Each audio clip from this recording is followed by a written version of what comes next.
What's up guys, today we're talking about a Viking RTS city builder developed by Paranoid Interactive, and I believe it comes out today on the 20th of May with a 10% discount. It's coming out about $17 on Steam with a 10% discount if you buy it in the first week. I got offered a review copy of the game, I saw the graphics, the trailer, the Viking setting, and I've never said yes to review a game fast enough. And I've been hyped to play this for a while, but trust me when I tell you, it feels like 75% of all the time has gone into the graphics because it's severely lacking in other areas. So let's get straight into it, guys. First, I want to go through what is the game, like what's the meat and potatoes of the game. So first thing, there's two modes. Campaign, you've got two campaigns, which are basically tutorials, but with a bit more sandboxy freedom. I think the first couple of levels of Age of Empires are kind of how the two modes here feel. And they're pretty good. They introduce you to a lot of systems in the game. Some things aren't introduced very well or not at all. You do the first part of the game, and then it just says, here's some extra stuff. And there's just like 10 windows to scroll through of all the different systems, rather than being explained in the game. But yeah, then, there's the second campaign after that, which is a bit harder, a bit more to do. And then you go on to the third. No, there isn't a third one. Okay. No, you just complete the two basic campaigns, and by campaign I mean like a 25-minute mode, and then it ends. No more lore, no more story. That's just it. I understand that the game's in early access. I expect a good deal of gameplay for my money. I mean, I got a review copy, so I didn't pay, but generally, as my viewers, I would expect the same for you. I would want you to get value for money. I've played a ton of games like this. The most similar is probably Northgard. That's a Viking RTS city builder. Highly recommend that. But that game's got tons of levels, and it will take you days to play through. And when you finish, I personally went back and did it all again because I enjoyed it so much. This game, I finished it in 90 minutes, and I was taking my time to review it as well. But yeah, that's not the end, because you also have the skirmish mode. So you've got campaign, you do the two campaigns, and then you go on to skirmish.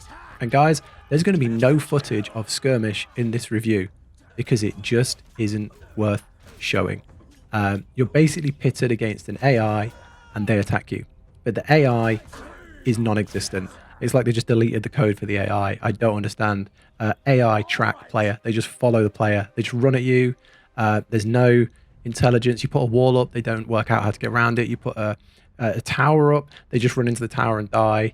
You put walls around your coast, and their boats just can't get through them.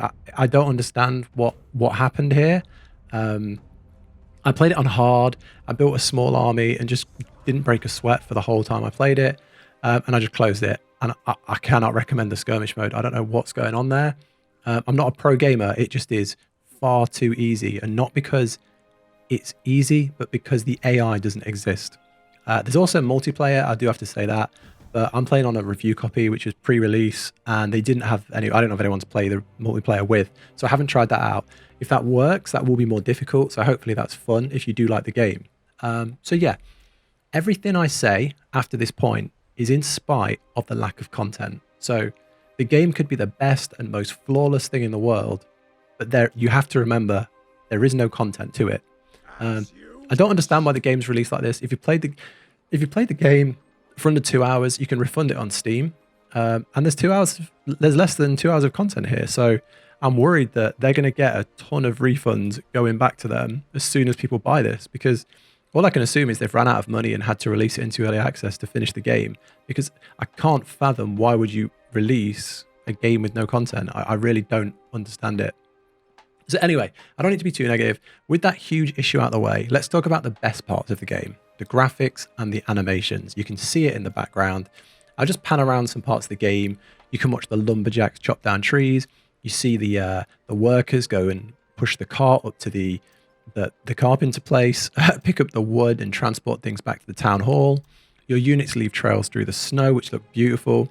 I absolutely love the graphics, the sound, and the aesthetic. They've made an amazing area, and they tell a good story. There is no story, but they tell a good character. There's a lot of character. That's the word I was looking for.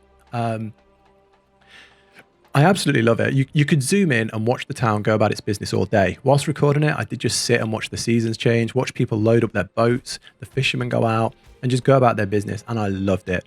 And the combat looks pretty cool too, albeit pretty buggy. I'll show you a few bugs in the background because there were some pretty weird, janky stuff I saw. Again, early access. I'm not going to, go crazy on that because you expect a few bugs in early access.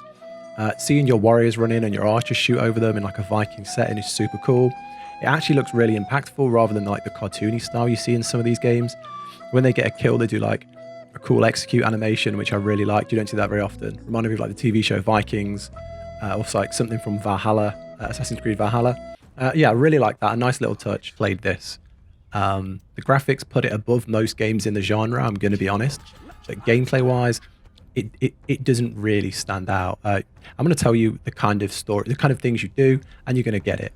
You build houses to increase your population limit. You build collecting huts like woodcutter buildings, stone collection, fisheries, hunteries, train troops, build like these druid centers, which are basically healers. And then you just go fight the enemy. There's a few unique things like upgrading your troops, different variety of troops. You can like gain the favor of the gods. And there is a few little unique things. Farming has its own unique little touch, but generally speaking, it's what you would expect. You can hide in forest, ambush troops. If there's fires around the town and you don't have a well, you can't put them out. There's a lot of things that make it feel immersive and unique. When you take out an enemy outpost or the camps of your enemies, you can loot them and take them over. But generally, I mean, I'm talking little odd things here and there, but generally the gameplay loop is what you would come to expect. And that's not a bad thing. It's just the genre, which is fine. The combat's pretty cool as well. There doesn't seem to be any advanced tactics because the AI just doesn't work. Like you could give me the most advanced, you could give me 5 skills per character, equipment for all my characters, but the AI just run at you. So there's no point having strategy or plans or difficulties because there's nothing to it. There really isn't anything to it. They just throw their units at you, you take them out, more units equals win. That is it. Yeah, I'm going to put in as much time into this review as there is content in the game and end it here. The graphics and the music are stunning. The game is visually gorgeous and I could play it for hours. Unfortunately, there isn't enough content to play it for hours. I want to play the game. I want to play the game for a long time. I want to get invested in the story. I want to get invested in the characters, but none of that exists in the game. I want to see more and I want to play more, but I can't. And that pretty much summarizes this review. I wish they'd have waited a few months before releasing this. Let people fall in love with your game before... Let people fall in love with your game and they'll sit there and wait for the content. That's how early access works. Look at something like Valheim. People put 100 hours in and were fully invested. And you release updates for that. People are going to go back and play it. A situation like this, you don't give people a chance to get attached to your game. People are just going to go, there wasn't enough there, uninstall. Or they're going to go, I don't feel like I got value for money. And they're going to refund it. Wait for the full release. That's my suggestion here. I think this game... if they put the time in and made a game, it would be worth it. But right now, it just feels like a tech demo. It really doesn't feel like you're getting enough of the game. Do wait. When this game comes out, it could be incredible. They have all the shells, they have all the basics to make an incredible game. But that's what it feels like right now. Just a core without any expansion anywhere. Other than that, guys, I'm going to end the review here. I hope this helps. Let me know if you've got the game and you like it, or if you felt similar problems to me, or if the reviews help. Drop a like, let me know in the comments what you think, and subscribe to the channel if you like this kind of stuff. Other than that, guys, take care, and I'll catch you in the next one.